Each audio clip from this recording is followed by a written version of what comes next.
आज हम पढ़ेंगे डीएनए के बारे में, ठीक है। डीएनए मतलब डीऑक्सी राइबो न्यूक्लिक एसिड, ठीक है। तो सबसे पहले हम लोग देखेंगे जब मेंडल का जो भी रिसर्च था, ठीक है। मेंडल ने क्या बोले थे कि क्रोमोसोम जो होता है वो हेरिडिटी मटेरियल होता है। क्रोमोसोम से ही एक हेरिडिटी से दूसरे हेरिडिटी में ट्रांसफ़र होता है कैरेक्टर, ठीक है। तो पहले ऐसा था कि मेंडल 1865 में जितने भी फिनोटाइपिक कैरेक्टर को दिए थे, जैसे पी रिंकल वाले P, tall tree, short tree, जो फिनोटाइपिक कैरेक्टर मतलब बाहर से जो कैरेक्टर दिखता है, ठीक है। तो मेंडल बोले थे कि कोई पर्टिकुलर फैक्टर के द्वारा इफ़ेक्ट होता है। कोई भी फिनोटाइपिक कैरेक्टर जो बाहर से कैरेक्टर आता है, वो कैरेक्टर जो है वो पर्टिकुलर फैक्टर के द्वारा कंट्रोल होता है, लेकिन उस फैक्टर के बारे में बता नहीं पाए थे, ठीक है। बाद में पता चला जो फैक्टर जीन्स होता है, ठीक है। जीन्स किस में पाया जाता है? क्रोमोसोम में पाया जाता है, ठीक है। क्रोमोसोम में जीन्स पाया जाता है। और हम लोग जानते हैं कि जीन्स में दो गैमेट, जब फर्टिलाइजेशन में दो गैमेट रहता है, एक मेल गैमेट एक फीमेल गैमेट, है ना। तो male gametes and female gamete से दोनों के आधा आधा कैरेक्टर जाइगोट में रहता है, ठीक है। जाइगोट में दोनों रहता है, एक मेल गैमेट का एक फीमेल गैमेट का। तो हेरिडिटी के हिसाब से हर जो गैमेटिक सेल्स रहता है उसके अंदर भी डीएनए पाया जाता है। तो कैरेक्टर एक से एक हेरिडिटी मटेरियल जाता है एक जनरेशन से दूसरे जनरेशन में, ठीक है। तो ये फैक्टर जो होता है जो कि फिनोटाइपिक कैरेक्टर को कंट्रोल करते थे मेंडल के समय, पर्टिकुलर फैक्टर क्या होता है? जीन्स। जीन्स किस में पाया जाता है? क्रोमोसोम में, ठीक है। क्रोमोसोम जो है वो न्यूक्लियोप्रोटीन का बना होता है। क्रोमोसोम में जीन्स पाया जाता है और जीन्स जो है न्यूक्लियोप्रोटीन का बना होता है, ठीक है। क्रोमोसोम भी न्यूक्लियोप्रोटीन का बना होता है। न्यूक्लियोप्रोटीन का मतलब क्या होता है? न्यूक्लिक एसिड एंड प्रोटीन, ठीक है। तो क्रोमोसोम तो हम लोग जानते हैं कि जेनेटिक मटेरियल होता है जिसमें स्टोर रहता है बायोलॉजिकल इंफॉर्मेशन, ठीक है। बायोलॉजिकल इंफॉर्मेशन कोडेड फॉर्म में स्टोर रहता है, ठीक है। और एक जनरेशन से दूसरे जनरेशन में जाता है और जो कैरेक्टर एक जनरेशन से दूसरे जनरेशन में जाता है वही चीज़ों से जीनोटाइपिक एंड फिनोटाइपिक कैरेक्टर बनता है डॉटर सेल्फ में, ठीक है। तो इनहेरिटेबल कई बार क्या होता है, इसमें कुछ चेंजेस आ जाता है जिससे कि म्यूटेशन हो जाता है। म्यूटेशन मतलब वेरिएशन दिखने लगता है, ठीक है। उसी से हम लोग जानते हैं कि वेरिएशन जो होता है वो इवोल्यूशन के लिए बहुत ज़्यादा ज़रूरी होता है। वही सब कैरेक्टर म्यूटेशन से वेरिएशन आ जाता है ज़्यादातर, ठीक है। डीएनए क्या होता है? डीऑक्सी राइबो न्यूक्लियोटाइड्स, इसके पॉलीमर होता है, ठीक है। लंबे पॉलीमर होता है। और जेनेटिक मटेरियल जो होता है हर सेल में पाया जाता है। हर सेल में जो न्यूक्लियस रहता है, न्यूक्लियस के अंदर ही क्रोमोसोम पाया जाता है, हम लोग जानते हैं, ठीक है। क्रोमोसोम में जेनेटिक मटेरियल पाया जाता है, तो हर सेल में जेनेटिक मटेरियल पाया जाता है। और ज़्यादातर मतलब जो जेनेटिक मटेरियल होता है जैसे डीएनए, तो डीएनए का लंबाई, उसमें कितने सारे बेस पेयर है, ये सब चीज़ें जो होता है एक एक ऑर्गेनिज्म का पूरी तरह से फिक्स रहता है। डीएनए का लेंथ, ठीक है। अब देखिए कि प्रोकैरियोटिक डीएनए हम लोग जानते हैं, प्रोकैरियोटिक सेल में हम लोग देखे हैं कि उसके डीएनए जो होता है सर्कुलर होता है, ठीक है। सर्कुलर डीएनए प्रेजेंट रहते हैं और इसको नेकेड डीएनए बोला जाता है क्योंकि न्यूक्लियर मेम्ब्रेन एब्सेंट रहता है। जो न्यूक्लियस रहता है ट्रू न्यूक्लियस नहीं रहता, न्यूक्लियर मेम्ब्रेन एब्सेंट रहते हैं, न्यूक्लियोलस एब्सेंट रहते हैं, हम लोग पढ़े हैं ना प्रोकैरियोटिक सेल में। तो इसमें जो डीएनए रहता है वो सर्कुलर डीएनए रहता है, ठीक है। और हिस्टोन प्रोटीन एब्सेंट रहता है इस डीएनए में।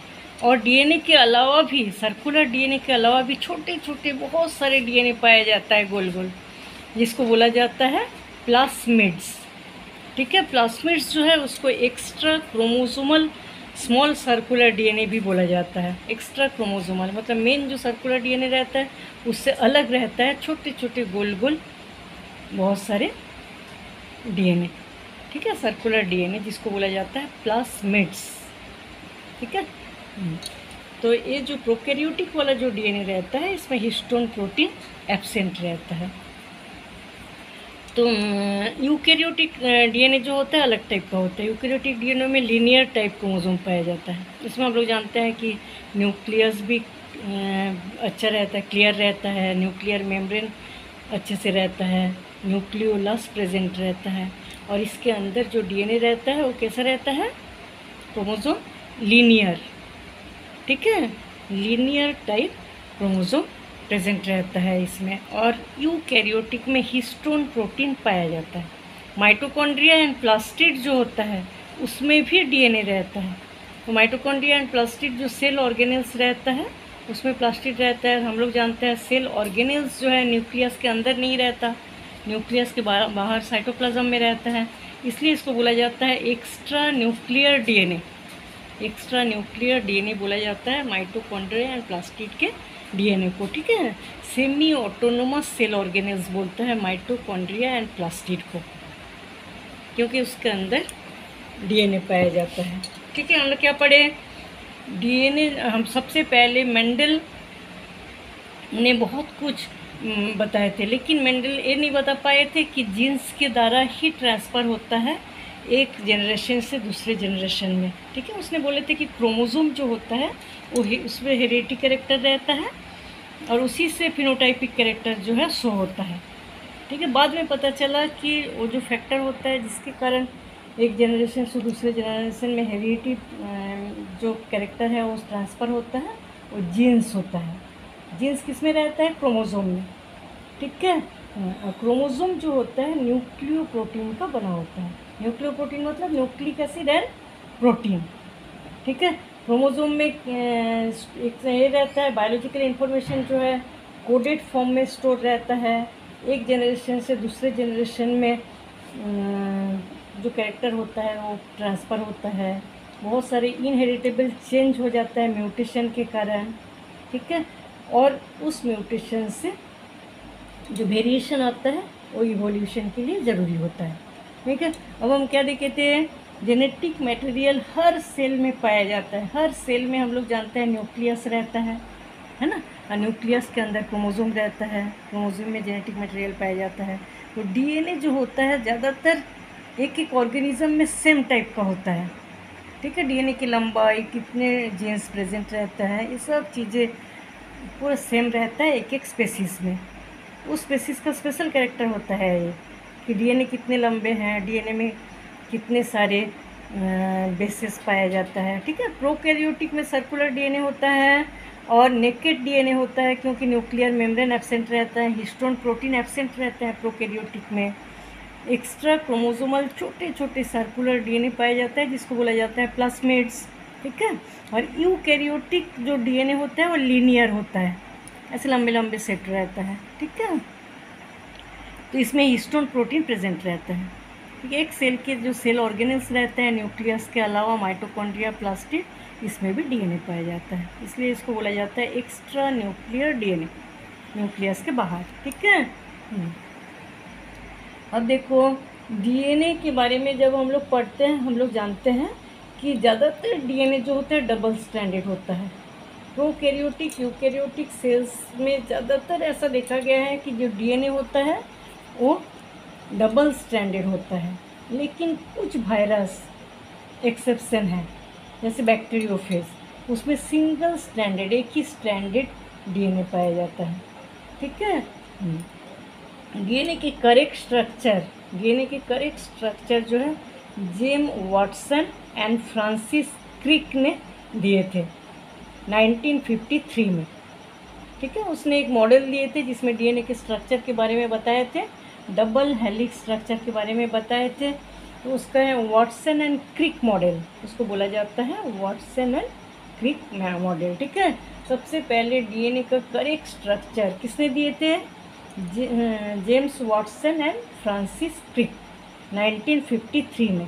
उसको बोला जाता है एक मॉडल के द्वारा समझाए थे डीएनए के स्ट्रक्चर को, ठीक है।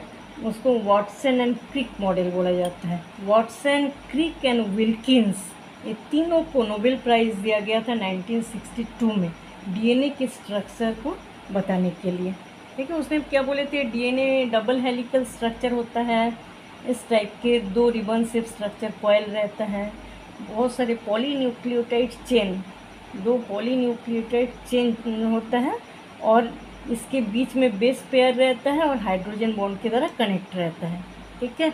दोनों जो रिबन लाइक स्ट्रक्चर है एंटी पैरेलल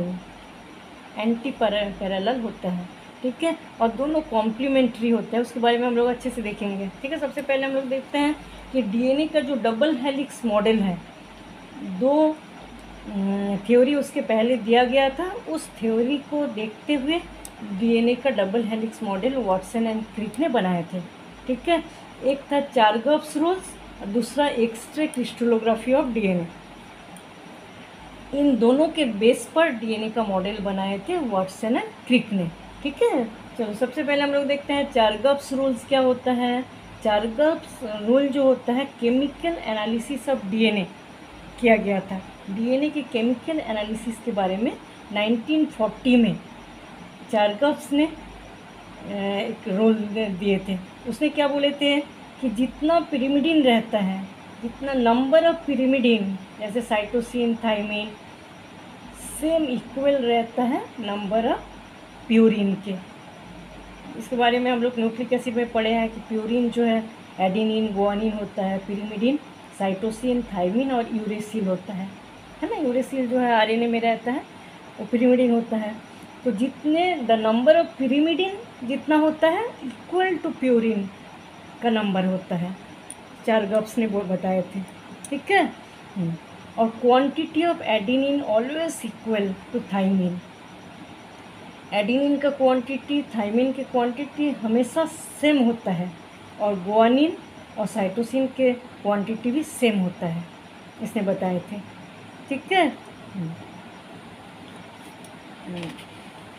चलो और क्या बताए थे, number of adenine molecule not necessary equal to that guanine. Similar relationship observation between cytosine and thymine. देखो प्रोकैरियोटिक में क्या होता है, जैसे गुआनिन और साइटोसिन, ये दोनों चीज़ें थोड़ा ज़्यादा मात्रा में पाया जाता है, ठीक है, एडेनिन और थाइमिन के उसके कंपेयर में, ठीक है। प्रोकैरियोटिक में ऐसा होता है क्योंकि जब डीएनए का स्ट्रक्चर हम देखते हैं, ठीक है, एक प्यूरिन एक पिरिमिडिन रहता है, ठीक है, एडेनिन, थाइमिन, साइटोसिन, गुआनिन जैसे रहता है। तो ज़रूरी नहीं है कि हर बार एक प्यूरिन एक पिरिमिडिन वो रिपीट ना हो, कई बार रिपीट भी होता है एक ही टाइप के प्यूरिन एंड पिरिमिडिन, लेकिन एक पिरिमिडिन हमेशा एक प्यूरिन के साथ ही लगता है, ठीक है। इसलिए ज़रूरी नहीं है कि सेम नंबर में एक एक चीज़ें हो। जैसे गुआनिन, साइटोसिन थोड़ा ज़्यादा मात्रा में पाया जाता है, देखा गया है प्रोकैरियोट्स में, ठीक है। एडेनिन, थाइमिन जो होता है थोड़ा ज़्यादा गुआनिन, साइटोसिन से ज़्यादा रहता है यूकैरियोट्स में, ठीक है, ऐसा देखा गया है। और दूसरा है X ray crystallography of DNA. DNA के एक्सरे क्रिस्टलोग्राफी, ये क्या होता है, एक टेक्निक होता है 3D स्ट्रक्चर को डिटर्मिनेट करने के लिए। टेक्निक होता है बड़े बड़े मॉलिक्यूल का, ठीक है, लार्ज मॉलिक्यूल के 3D स्ट्रक्चर को डिटर्मिनेट करने के लिए एक टेक्निक होता है एक्सरे क्रिस्टलोग्राफी। ये किसने किए थे, विल्किंस, फ्रैंकलिन एंड कुछ साइंटिस्ट जो थे एक्सरे क्रिस्टलोग्राफी से डीएनए, प्यूरिफाइड डीएनए को देखे थे, ठीक है। देखने के बाद इसी को, इस डाटा को हेल्प लिए थे वाटसन एंड क्रिक ने, ठीक है। वाटसन क्रिक ने एक्सरे क्रिस्टलोग्राफी ऑफ डीएनए और चारगर्ब्स रूल, ये दोनों चीज़ों को बहुत अच्छे से देखने के बाद वाटसन एंड क्रिक ने डीएनए मॉडल को बनाए थे, वाटसन एंड क्रिक मॉडल को बनाए थे, ठीक है।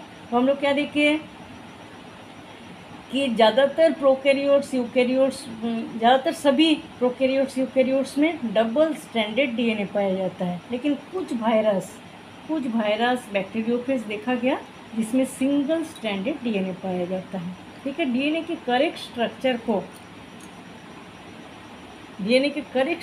को स्टडी किए थे वाटसन एंड क्रिक।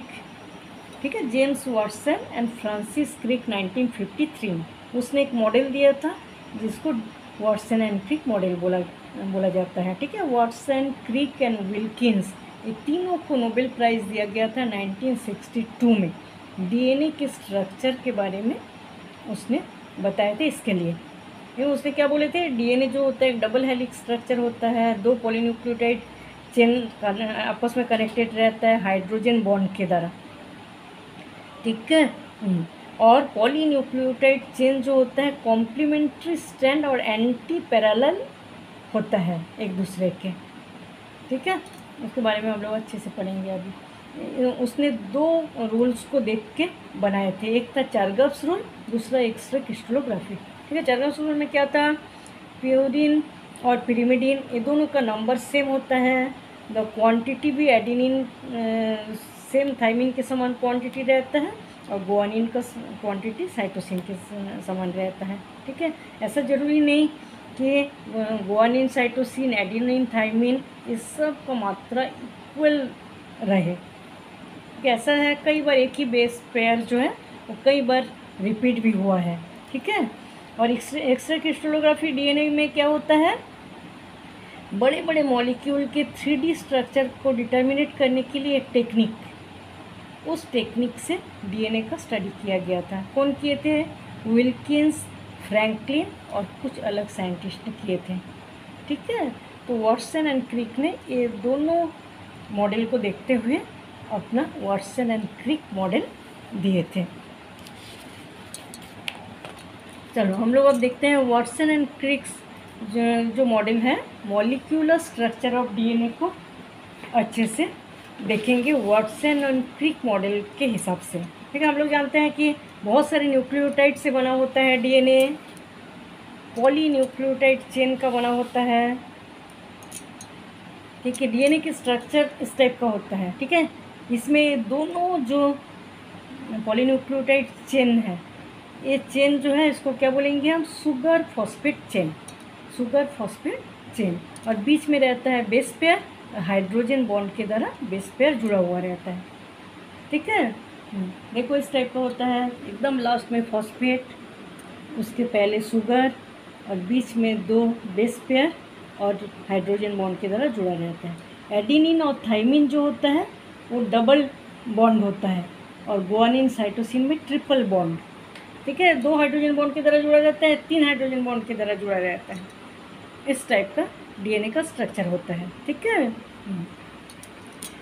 ये दोनों मतलब एक साइड बोल सकते हो ये फॉस्फोरिक एसिड, पेंटोस शुगर और बेस, और एक साइड एक फॉस्फोरिक एसिड, पेंटोस शुगर और बेस। ठीक है, इसको बोलेंगे हम 3' प्राइमेंट और 5' प्राइमेंट।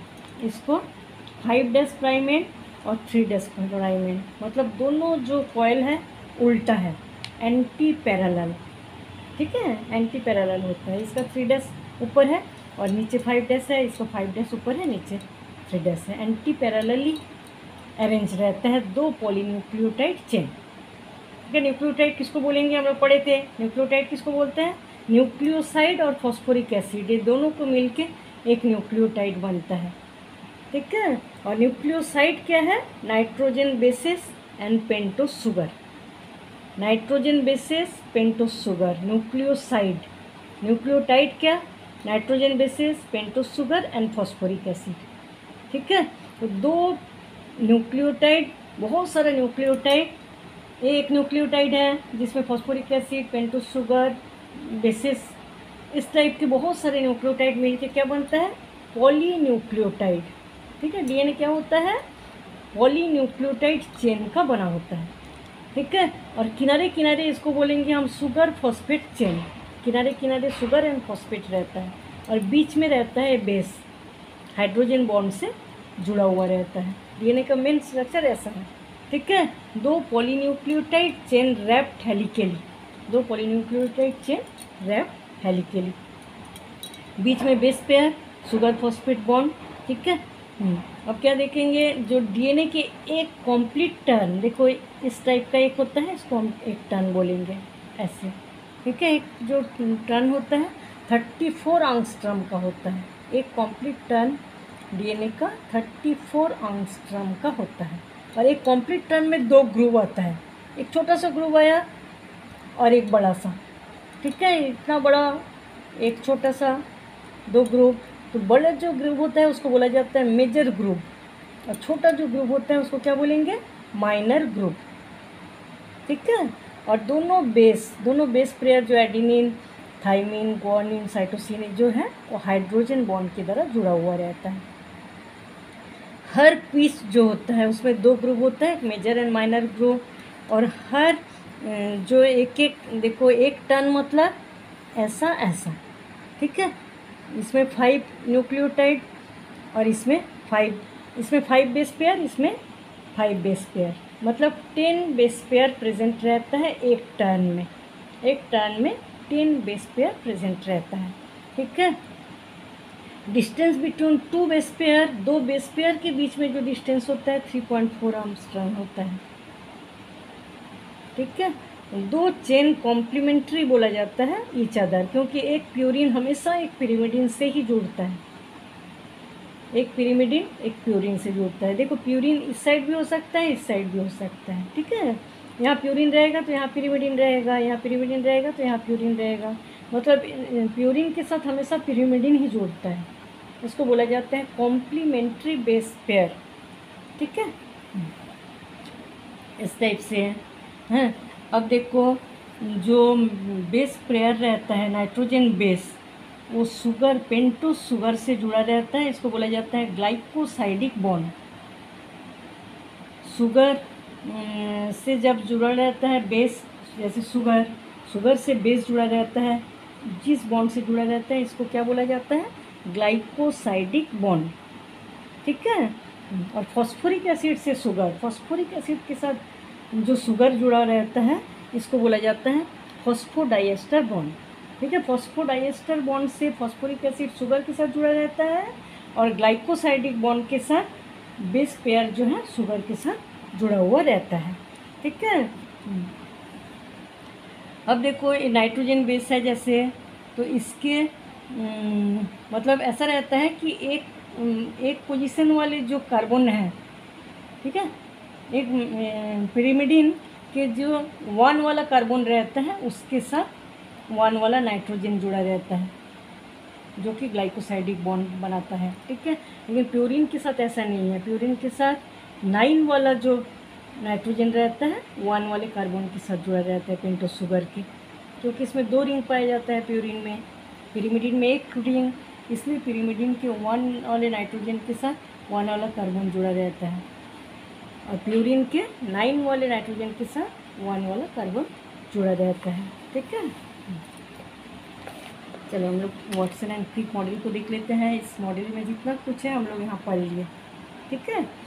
Watson and Crick DNA molecule के बारे में बताए थे कि डीएनए मॉलिक्यूल जो होता है 2 पॉलीन्यूक्लियोटाइड चेन का बना होता है, एक पॉलीन्यूक्लियोटाइड चेन, दूसरा polynucleotide chain, wrapped helically around each other, दोनों एक दूसरे से कॉइल रहता है, ठीक है। शुगर फॉस्फेट चेन, ये बाहर के जो रिबन है वो शुगर फॉस्फेट चेन का बना होता है, और बीच में क्या रहता है, प्यूरिन एंड पिरिमिडिन, बीच में प्यूरिन एंड पिरिमिडिन रहता है, ठीक है। एडेनिन, गुआनिन, साइटोसिन, थाइमिन हम लोग न्यूक्लिक एसिड में देखे हैं, प्यूरिन क्या क्या होता है, पिरिमिडिन क्या क्या होता है, ठीक है। बीच में प्यूरिन एंड पिरिमिडिन रहता है और हाइड्रोजन बॉन्ड की तरह जुड़ा रहता है, दोनों बेस पेयर हाइड्रोजन बॉन्ड की तरह जुड़ा हुआ रहता है, ठीक है। प्यूरिन पिरिमिडिन जो होता है, एडेनिन हमेशा थाइमिन के साथ ही जुड़ा रहेगा by 2 hydrogen bond, adenine thymine के साथ 2 हाइड्रोजन बॉन्ड, गुआनिन साइटोसिन के साथ 3 हाइड्रोजन बॉन्ड के साथ जुड़ा रहता है, ठीक है। Every adenine 1 chain there will be thymine in other, for every guanine first chain will be cytosine in the other. तो 2 चेन को इसीलिए कॉम्प्लीमेंट्री चेन बोला जाता है। पिरिमिडिन एडेनिन हमेशा थाइमिन के साथ जुड़ा रहता है, गुआनिन साइटोसिन के साथ, मतलब एक प्यूरिन एक pyrimidine के साथ इस टाइप से जुड़ा हुआ रहता है, ठीक है। तो इसलिए उन दोनों चेन को बोला जाता है कॉम्प्लीमेंट्री। एंटी पैरेलल स्ट्रेन, क्योंकि एक के 3' ऊपर 5' नीचे, और दूसरा जो पॉलीन्यूक्लियोटाइड चेन है उसका 5' ऊपर 3' नीचे, इसको एंटी पैरेलल बोला जाता है। एंटी पैरेलली अरेंज रहता है, ठीक है। देखने से पैरेलल लगता है लेकिन उल्टा होता है, इसका 3' ऊपर इसका 5' ऊपर, इसका 5' ऊपर इसका 3' नीचे, इसीलिए एंटी पैरेलल दोनों चेन होता है, ठीक है। 20 एंगस्ट्रॉम डिस्टेंस होता है, मतलब इसका जो डायमीटर होता है यहाँ से यहाँ तक कितने में कॉइल हो रहा है, यहाँ से यहाँ तक जो जगह है इसको बोला जाता है 20 एंगस्ट्रॉम का डिस्टेंस, ठीक है। 20 एंगस्ट्रॉम डिस्टेंस रहता है इसका डायमीटर।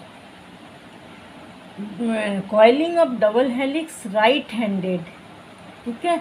ये जो चेन का कॉइलिंग है राइट हैंडेड रहता है, राइट साइड से इस टाइप से कॉइलिंग रहता है, ठीक है। तो कंप्लीट टर्न, हर टर्न में 34 एंगस्ट्रॉम रहता है, हर टर्न, एक टर्न ऐसा बोलेंगे 34 एंगस्ट्रॉम। 10 मोनोन्यूक्लियोटाइड रहता है हर टर्न में, हर टर्न में।